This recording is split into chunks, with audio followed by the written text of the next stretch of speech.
paz do Senhor, meus irmãos, a paz do Senhor, minhas irmãs, um bom dia a todos vocês. Abram suas Bíblias em nome de Jesus, na carta de Paulo aos Colossenses. Carta de Paulo aos Colossenses, nós vamos para o capítulo 1. E a nossa leitura vai estar do versículo 20 até o versículo 23.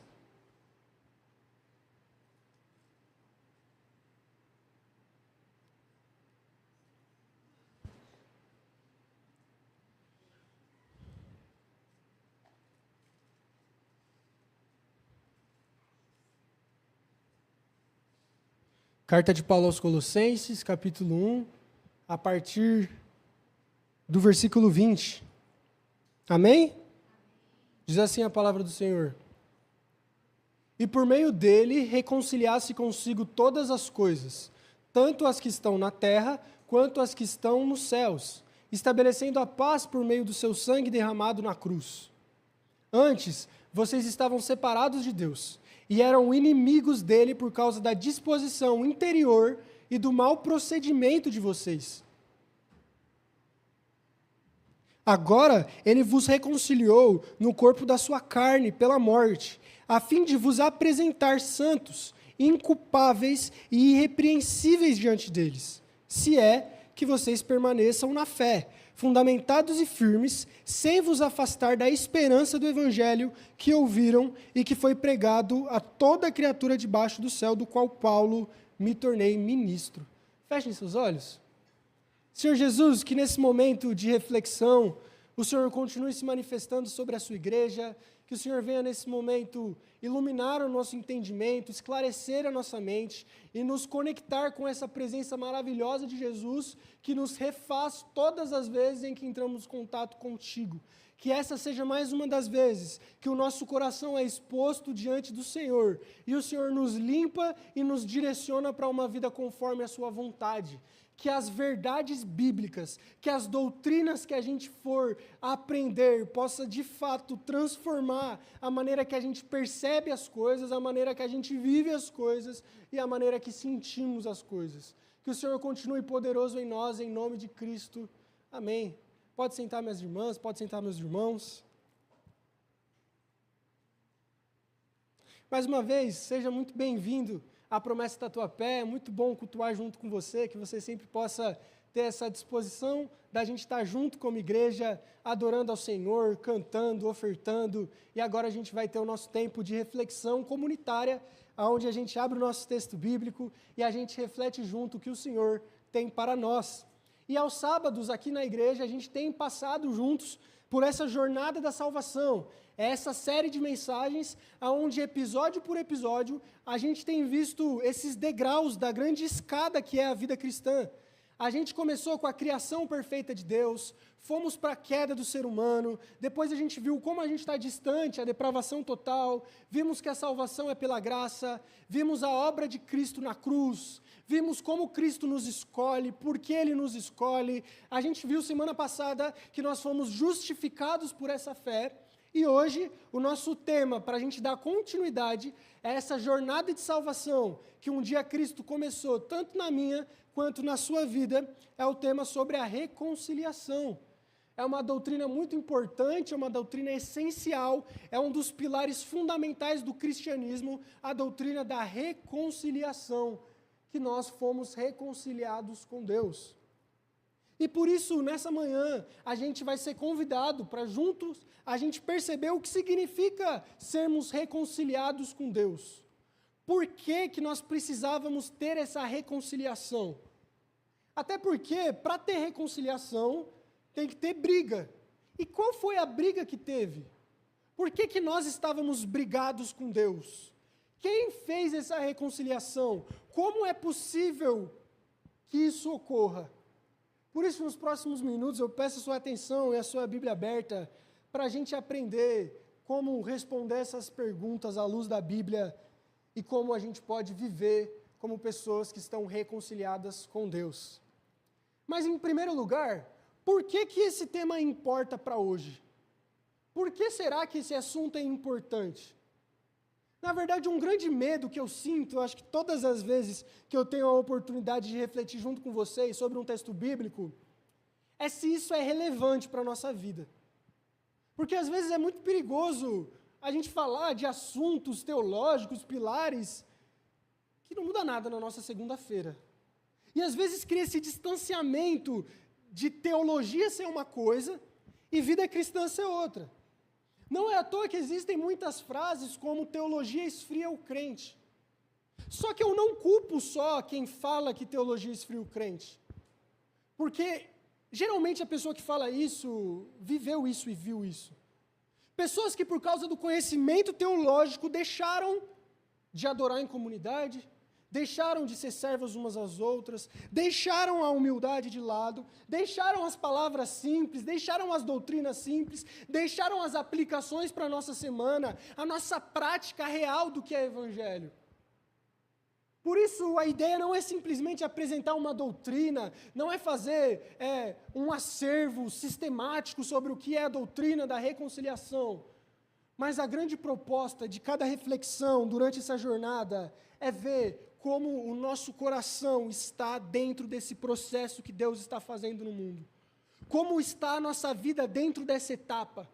O que a gente faz por estarmos reconciliados com Deus? O que nós deixamos de fazer por estarmos reconciliados com Deus? A ideia é a gente entrar num ponto de vista pastoral, prático, que afeta o nosso cotidiano. Por isso, respondendo do porquê esse assunto importa hoje, é porque nós vivemos também hoje a cultura que mais celebra a autonomia em todo o tempo. É a cultura onde há essa celebração da individualidade e do individualismo. Aonde quanto mais único eu for, mais especial eu serei.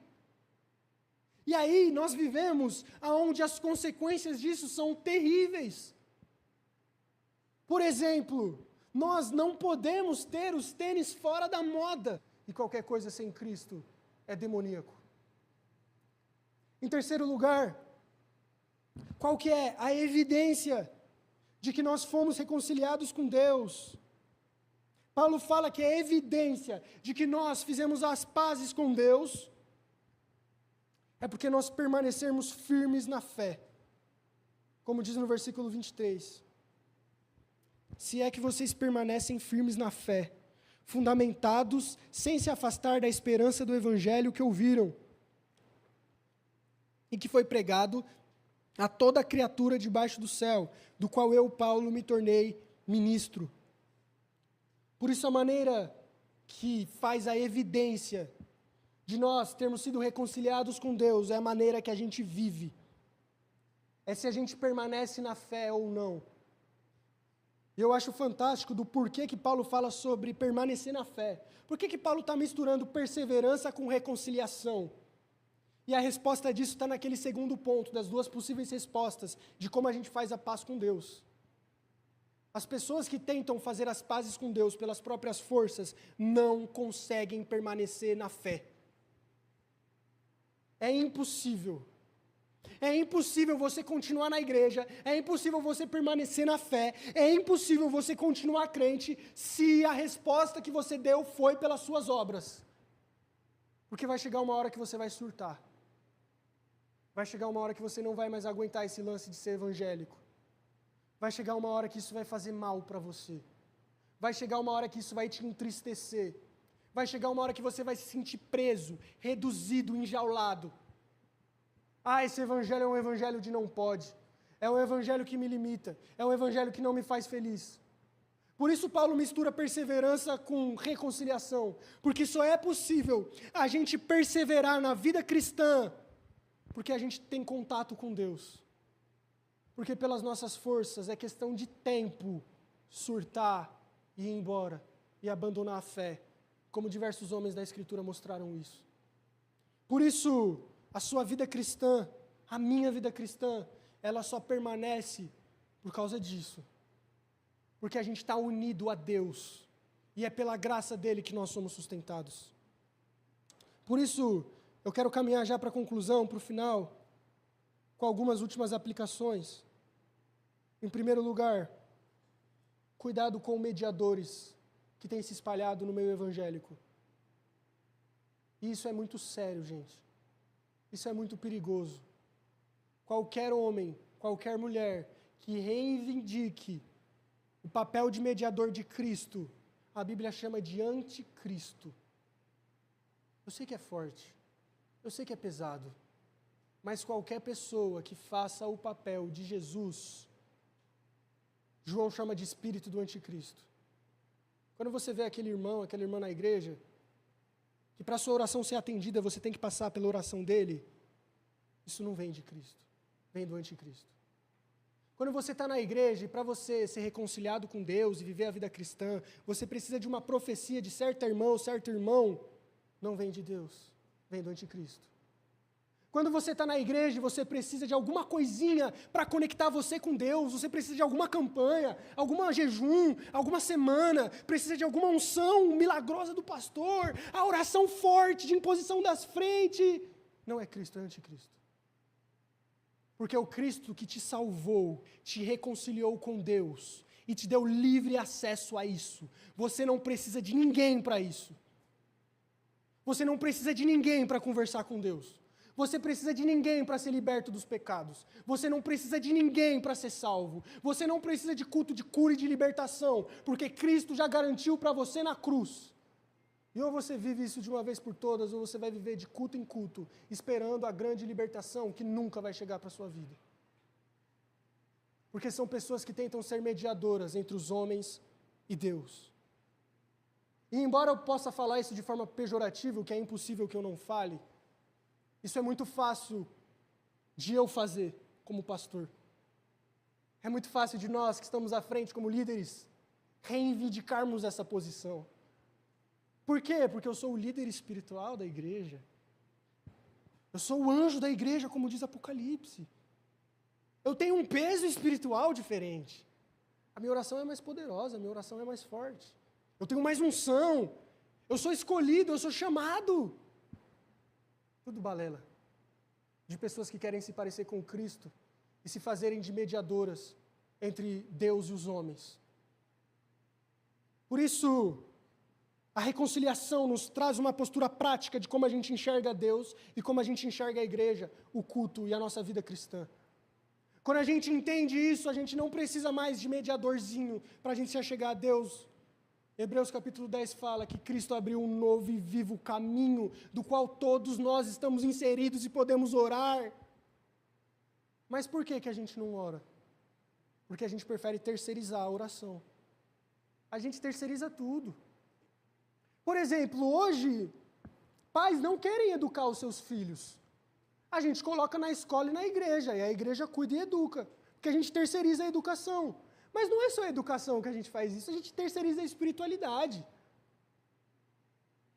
Fulano, ora, eu não estou falando que é errado, mas fulano, ora por mim, porque eu não vou orar. E aí, como você é mais amigo de Deus, você está mais inteirado nessas coisas de igreja, e eu estou mais afastado, ora por mim, mano. Que a gente terceiriza a espiritualidade. Leva para mim o meu pedido. Vai lá na frente e recebe a oração. Não estou falando em caso de invalidez por doença, gente. Estou falando de terceirizar a responsabilidade. Não, ele é mais espiritual que eu. Eu sou carnal, sou da carne, sou humano. Não sou pastor, não tenho chamado. E a gente vive esse evangelho de uma fé mística, de uma fé hipócrita, e de pessoas que não têm coragem de assumir a responsabilidade dessa doutrina, de que agora o compromisso é individual, de nós vivermos com Deus, e não tem como terceirizar isso. Não tem como alguém orar na frente por você com uma oração poderosa e transformar o seu coração. Você vai ter que fazer isso sozinho, meu irmão. A gente vai ter que criar vergonha na nossa cara e viver com Deus. Por isso, a gente vive um evangelho verdadeiro, mesmo que doloroso. A gente vive um evangelho difícil, mesmo que árduo. Não é um caminho fácil. Ser reconciliado com Deus significa que os seus piores pecados vão ser expostos.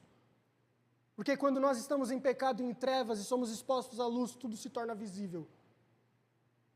E em vez de continuar escondendo os nossos pecados atrás de campanhas, a gente vai ter que colocar os nossos pecados à luz do corpo de Cristo, de que nós somos pecadores e estamos nesse relacionamento com Deus tentando melhorar, é muito mais difícil.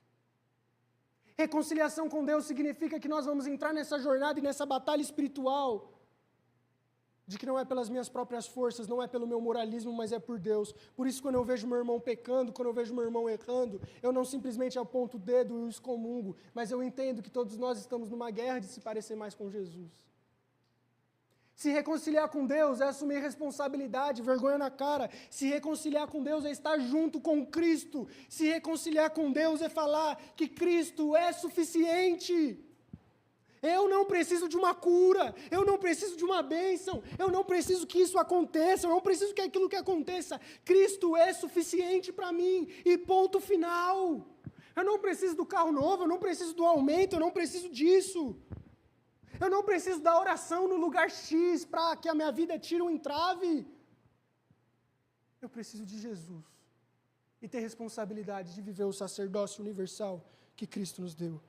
Por isso a segurança cristã não é desculpa para passividade, mas na verdade nos conecta muito mais com o Cristo que quer se revelar a nós, com Deus que quer ser conhecido. E Cristo fez tudo isso para nos unir com Deus. Por isso fiquem de pé em nome do Senhor Jesus, vamos orar.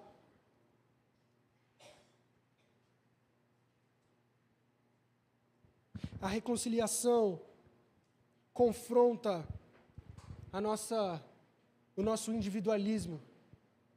A reconciliação confronta a nossa autonomia e a nossa independência a Deus. A nossa reconciliação com Deus confronta a maneira com que a gente enxerga Deus, a maneira com que enxergamos pastores, a maneira com que enxergamos líderes espirituais da igreja. A reconciliação afeta a maneira com que a gente se porta como pessoas que dependem continuamente de um Deus e que se reconhecem como pobres e miseráveis pecadores de Cristo. Por isso, quais são as áreas da sua vida que, assim como você, às vezes a gente fala, que assim como você eu falo, eu me basto, eu sou suficiente, alguém vai fazer isso por mim. Que a gente possa, através dessa doutrina tão rica e tão importante, e desse sacrifício que valeu e custou um alto preço, transformar a maneira com que a gente enxerga Deus, a maneira com que foi a obra de Cristo e as consequências práticas disso para a nossa vida. Feche seus olhos em nome de Jesus. Senhor nosso Deus, muito obrigado, Pai, por esse momento de reflexão que o Senhor nos deu, aonde o Senhor transforma e nos direciona a uma vida totalmente oposta com um evangelho deturpado que tem sido pregado e vivido afora. Que a gente possa ser lançado nessa segurança, nessa humildade, nessa missão que nós temos de vivermos essa reconciliação que Cristo já nos garantiu na cruz. É uma ação concluída, é uma ação concreta. Cristo já nos concluiu, Cristo já nos garantiu. Nós não precisamos mais viver distantes de Deus. Nós não precisamos mais de mediador entre nós e Deus. Nós, através de Cristo, temos acesso. Por isso não existe desculpa para a gente. Por isso todo desânimo, tristeza e frustração é sempre, na verdade, muito mais culpa nossa do que culpa sua, Senhor. Culpa nossa da terceirização, culpa nossa da nossa autonomia, culpa nossa das nossas incapacidades, culpa nossa dos nossos pecados, culpa nossa de que a gente usufrui muito pouco desse contato que agora nós temos com Deus, que Cristo nos garantiu da cruz. Mas que nessa manhã o Senhor venha mudar a nossa história. Nessa manhã o Senhor venha perdoar as nossas culpas, que nós possamos deixar para trás essas óticas míopes de Cristo, que a gente possa nos libertar desse evangelho falso que podemos ter sido criados, que nós possamos nos libertar e olhar para Cristo como aquele que uniu o pior dos pecadores com Deus através de um sacrifício perfeito e substitutivo. Nos guie numa semana onde a gente tem comunhão com Deus. Nos guie numa semana onde a nossa vida devocional é maior, onde a gente ora mais, jejua mais, lê mais a palavra. não para conquistar coisas, mas porque nós conseguimos o bem mais precioso, nós conseguimos contato com Deus. Agora a gente pode ter contato 24 horas por dia, na hora e momento que a gente quiser, independente da situação que a gente esteja, com o Criador do Universo. Que isso brilhe nos nossos olhos, que o acesso a Deus faça o nosso coração arder de paixão e amor, de que independente dos nossos pecados, dos nossos erros, que independente da situação que a gente se encontra agora, que independente daquilo que fizemos, faremos ou façamos, Cristo continua nos perdoando e nos unindo a Deus. E nós temos união agora com um Deus que é amor. E toda essa união que nós temos contigo, Senhor, faz com que as suas qualidades, faz com que as suas virtudes se sobreponham aos nossos defeitos, à medida de que cada vez mais perto que a gente está do Senhor, mais parecido a gente vai ficando com você. E a gente começa a se bastar, não porque a gente é suficiente, mas porque Cristo habita cada vez mais no nosso coração. Que o amor a Ti, que a paixão pelo Cristo que morreu e ressuscitou, venha nos unir cada vez mais com Deus e nos direcionar em missão, como um povo que foi reconciliado, como um povo que estava em trevas, mas agora foi à luz, e agora nós podemos manifestar essa luz aonde quer que estejamos, porque isso não é história para boi dormir, isso não é história dos nossos pais, isso não é o que nossos avós viveram, mas é isso aquilo que nós temos vivido um evangelho verdadeiro, temos vivido um evangelho de transformação, um evangelho que nos une a Cristo. Por isso, quando falamos, não falamos como pessoas que ouviram falar, mas como pessoas que vivem a reconciliação que Cristo nos garantiu. O Senhor nos direcione, em nome de Jesus Cristo. Vamos louvar.